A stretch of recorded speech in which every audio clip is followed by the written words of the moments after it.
জুলাই সনদ চূড়ান্ত হচ্ছে, আইনি ভিত্তি নিয়ে কি ভাবছে দলগুলো? বিস্তারিত সংবাদ।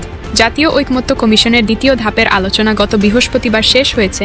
এখন জুলাই জাতীয় সনদ চূড়ান্ত করার জন্য কাজ করছে কমিশন। তবে জুলাই সনদের আইনি ভিত্তি দেওয়া এবং বাস্তবায়নের পদ্ধতি নিয়ে রাজনৈতিক দলগুলোতে মিশ্র প্রতিক্রিয়া রয়েছে। ঐকমত্য কমিশন সূত্রে জানা গেছে, জুলাই সনদ চূড়ান্ত করার লক্ষ্যে প্রথম ধাপের আলোচনায় যেসব বিষয়ে সিদ্ধান্ত ও ঐকমত্য হয়েছে সেগুলো ইতিমধ্যে লিখিত আকারে রাজনৈতিক দলগুলোকে পাঠানো হয়েছে। দ্বিতীয় ধাপেরগুলো শিগগিরই পাঠানো হবে। দলগুলোর পরামর্শ বা সংশোধনী নিয়ে সেগুলো সমন্বয় করে জুলাই সনদ খুব দ্রুত চূড়ান্ত করা হবে। এরপর সনদে রাজনৈতিক দলগুলোর সই নেওয়া হবে। এরপর জুলাই সনদ কিভাবে বাস্তবায়ন করা হবে সেটা নিয়ে দলগুলোর সঙ্গে আলোচনা হতে পারে। এ বিষয়ে আগামীকাল রোববার ঐকমত্য কমিশন সিদ্ধান্ত নিতে পারে বলে জানা গেছে। ঐকমত্য কমিশনের আলোচনা শেষে বৃহস্পতিবার কমিশনের সহসভাপতি অধ্যাপক আলী রিয়াজ বলেছেন, আগামী কয়েকদিনের মধ্যে জুলাই জাতীয় সনদের একটি পূর্ণাঙ্গ রূপ দেওয়া হবে। এরপর তা দলগুলোকে দেওয়া হবে।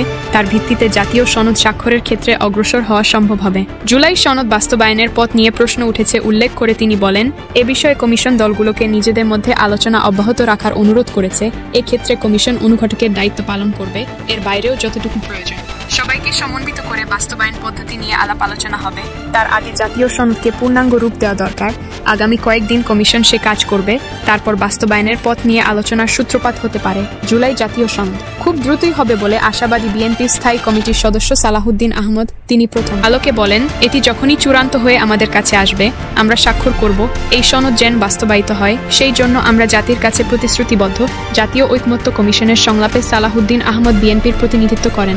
তিনি গতকাল শুক্রবার চট্টগ্রামের এক কর্মসূচিতেও জুলাই সনদ নিয়ে কথা বলেন। জুলাই সনদ কিভাবে বাস্তবায়িত হবে সে বিষয়ে সেখানে তিনি সাংবাদিকদের বলেন, জুলাই সনদে যেসব সুপারিশ থাকবে সেগুলো 2 বছরের মধ্যে বাস্তবায়ন করবে বলে সব রাজনৈতিক দল প্রতিশ্রুতি দিয়েছে। এটা বাস্তবায়নের জন্য সংবিধান, আইন ও বিধিবিধানের যেসব সংশোধনী প্রয়োজন হবে সেগুলো আমরা করব বলে প্রতিশ্রুতি দিয়েছি।